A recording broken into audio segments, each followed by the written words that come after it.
இந்த சூப்பரான சுவையான சில்லி இட்லி எப்படி செய்யணும்னு பார்த்துடலாமா?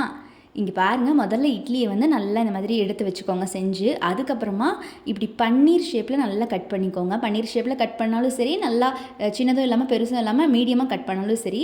இது கட் பண்ணதுக்கப்புறம் பேனில் எண்ணெய் ஊற்றிக்கோங்க. இது எண்ணெய் ஹீட் ஆனோடனே கடுகு நல்லா போட்டு பொரிஞ்சு வந்தோடனே அதுக்கப்புறம் வந்து கடலைப்பருப்பு போட்டுக்கோங்க. இது நல்லா பொரிஞ்சு வரட்டும். இதெல்லாம் நல்லா பொரிஞ்சு வந்தோடனே பார்த்தீங்கன்னா, நல்லா நீல வாக்கில் பெரிய வெங்காயத்தை கட் பண்ணி வச்சுருப்பீங்கள்ல, அதையும் கருவேப்பிலையும் போட்டுக்கோங்க.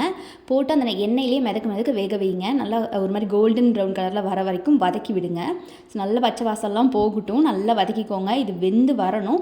இதுக்கு தான் கொஞ்சம் டைம் எடுக்கிற மாதிரி இருக்கும். மற்ற ப்ராசஸ் எல்லாம் ஈஸி. அதுக்கப்புறம் இந்த இஞ்சி பூண்டு பார்த்திங்கன்னா தட்டி சேர்த்திக்கோங்க. உரல் இருந்துச்சுன்னா அதில் கொஞ்சம் தட்டி இடித்து போட்டு சேர்த்திக்கோங்க. இது வந்து அரைச்சிட வேண்டாம். இஞ்சி பூண்டு இந்த மாதிரி தட்டி போட்டால் செம்ம டேஸ்ட்டாக இருக்கும், வாசனையாகவும் இருக்கும். இது நல்லா வதக்கி விட்டுக்கோங்க. பச்சை வாசம் எல்லாம் சூப்பராக போயிட்டும். இது நல்லா வெந்து வரட்டும். இது நல்லா வதக்கி விட்டதுக்கு அப்புறமா பார்த்தீங்கன்னா, அடுத்த ப்ராசஸ் நமக்கு நீல வாக்கில் கட் பண்ணி வச்சுருக்க தக்காளி தான். இதை போட்டுக்கோங்க. நீங்கள் எந்த அளவுக்கு இட்லி போடுறீங்களோ அந்த அளவுக்கு தக்காளி அதெல்லாம் கொஞ்சம் சேர்த்திக்கிறது நல்லது. ஏன்னா புளிப்பு அடிச்சிடக்கூடாது. அதனால இது நல்லா வதக்கி விட்டுக்கோங்க. பச்சை வாசம் எல்லாம் போகட்டும்.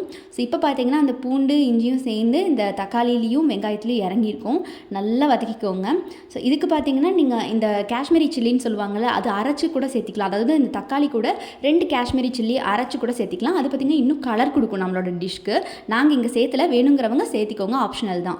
அதுக்கப்புறம் இந்த கொத்தமல்லி தூவிக்கோங்க. கொத்தமல்லி பார்த்தீங்கன்னா இப்போயும் ஒரு தடவை போடணும், லாஸ்ட்டாக ஒரு தடவை போடணும். அதுக்கப்புறம் இந்த ஸ்பைசஸ்லாம் எடுத்து வச்சுக்கோங்க தனியாக. என்னென்ன ஸ்பைசஸ் நம்ம எடுத்து வச்சுருக்கோம்னா, சில்லி சிக்கன் பொடி, சிக்கன் மசாலா, அதுக்கப்புறம் தனியாத்தூள், கரம் மசாலா, அப்புறம் தேவையான அளவுக்கு மிளகாத்தூள். நீங்கள் ரொம்பவே காரம் சாப்பிட்ற பர்சன் அப்படின்னா நிறையவே சேர்த்திக்கலாம். இங்கே நாங்கள் கொஞ்சமாக சேர்த்திருக்கோம். ஏன்னா மற்ற மசாலாஸ்லேயே நிறைய காரம் இருக்கும், அதுவே போதுமான அளவு இருக்கும். அதனால் போதும்னு சேர்த்திட்டோம். அப்புறம் தேவையான அளவு உப்பு, ஏன்னா இட்லிலேயே ஆல்ரெடி உப்பு இருக்கும்ல. அதுக்கப்புறம் பார்த்தீங்கன்னா இது நல்லா வதங்கி இருக்கும். இதில் நீங்கள் எடுத்து வச்சுருக்க ஸ்பைசஸ் எடுத்து கொட்டிடுங்க. அதுக்கப்புறம் இதெல்லாம் நல்லா கிளறி விடுங்க. இது கிளறும் போது பார்த்தீங்கன்னா இந்த பச்சை வாசம் எல்லாம் போகட்டும். அதாவது இந்த மசாலாக்குன்னு ஒரு பச்சை வாசம் இருக்கும் இல்லையா, அந்த மசாலாவுக்கு இருக்க பச்சை வாசம் எல்லாம் இறங்கட்டும். இப்போ இந்த தக்காளி, வெங்காயம், பூண்டு, இஞ்சி இந்த மாதிரி ஸ்பைசஸ்லாம் சேர்ந்து நல்லா கிளறி விடுங்க. நீங்கள் வந்து எந்த மாதிரி பேன் யூஸ் பண்ணுவீங்கன்னு தெரியல. இங்கே அடி பிடிக்கக்கூடாதுன்னு அம்மா வந்து கிளறிட்டே இருக்காங்க.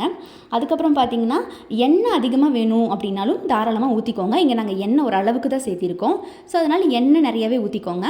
அதுக்கப்புறம் இது நல்லா வெந்து அதுக்கப்புறமா இந்த இட்லி, ஸோ இதுதான் பன்னீர் மாதிரி கட் பண்ணி வச்சுருக்க இட்லி எடுத்து நம்ம போட்டு பெரட்டி விட வேண்டியது தான். பெரட்டுற ப்ராசஸ் தான் இருக்கிறதுலே கொஞ்சம் டிஃபிகல்ட் ப்ராசஸ். ஏன்னா அது வந்து உடஞ்சி போயிடக்கூடாது. அதனால் கொஞ்சம் பார்த்து பதமாக தான் இந்த மாதிரி பெரட்டி விடணும். உடஞ்சி போயிடுச்சுன்னா அது ஒரு மாதிரி இட்லி உப்புமா மாதிரி ஆகிடும். அதனால் இந்த மாதிரி பார்த்தே பெரட்டி விட்டுக்கோங்க. இப்போ தான் சில்லி இட்லி ரெடி ஆகிடுச்சு.